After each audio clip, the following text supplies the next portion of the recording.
Streaming from the 22 News Broadcast Center. This is 22 News at 4 p.m. Digital Edition.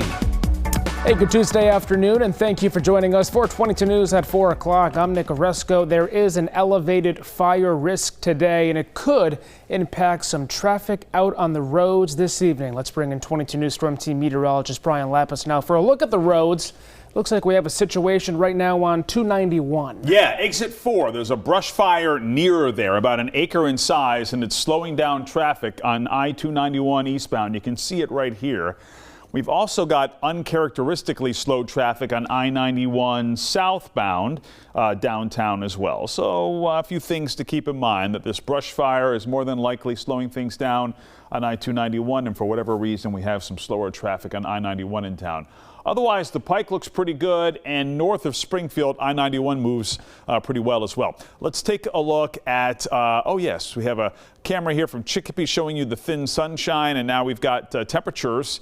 80 Westfield, 83 in Greenfield, 81 right now in Springfield. And as Nick mentioned, gusty wind increasing the fire danger.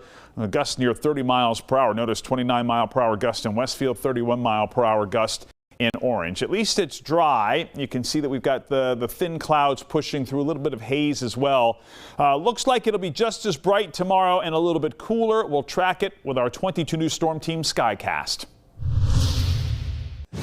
More Bay State Health employees will soon be out of a job as the health system wraps up a plan designed to get in better financial shape. Bay State Health announced today 43 employees are being let go this week. Since the fall, the health system has been implementing a plan designed to improve their fiscal health.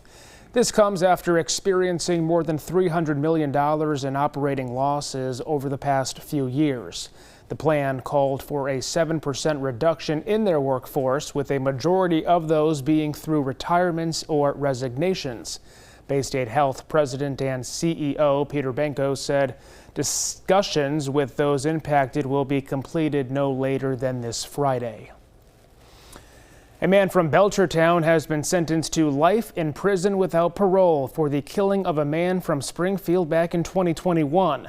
Victor Oquendo, seen here in an earlier court appearance, was found guilty of first-degree murder in the killing of Chad Alexander. Oquendo had also been charged with murder in the death of 22-year-old Charlene Figueroa, but he was acquitted in that case. He had been found shot to death inside a parked car. Alexander was found shot in front of a home. He died of his injuries weeks later. A federal judge has dismissed a lawsuit filed by a Ludlow teacher who was fired after communicating with parents of an 11-year-old student about the child's gender transition. Former Baird Middle School teacher Bonnie Manchester sued the town of Ludlow, the school committee, and several individual school officials. Manchester was disciplined and later fired after communicating with the father of the 11-year-old student. That student informed school officials that the student was using a different name and pronouns, but that school officials should continue to use the previous pronouns when communicating with the student's parents. The parents sued the town and school officials in federal court, but that suit was also dismissed earlier this year. 13 UMass students who had their visas revoked now have their student immigration status restored. The university published an update on its federal action website Monday, saying that all 13 previously terminated student immigration statuses have been restored, but it also said the impact on canceled visas remains unclear. The university added the Office of Global Affairs is working with students on a case-by-case basis, advising them on their next steps. Back now with meteorologist Brian Lapis. Nice day today, sunshine, pretty warm too. Yeah, I think we're going to be just about as bright tomorrow, but a little bit cooler. Let's take a look. Our camera, our live camera. This is our clouds and radar here, showing some clouds kind of pushing through the valley. The sun is a little bit dimmer this afternoon because of those clouds. But generally speaking, it's dry weather into the early evening. Notice 7 o'clock, a few clouds around. After 7 p.m., we have the chance for a few isolated showers, especially late evening. So here's 10 o'clock, a couple of isolated showers push through. after midnight, the chance for a few scattered to isolated showers. This will not amount to much rain at all, but nonetheless, there could be a few raindrops here overnight. We start in the 40s and 50s at 7 o'clock tomorrow. Another partly to mostly sunny day, a little windy, not quite as windy as today, but there will be some gusts around 25 miles per hour. And it's cooler with a high of 66 to 70. We'll update you on weather for the rest of the week on 22 News at 5.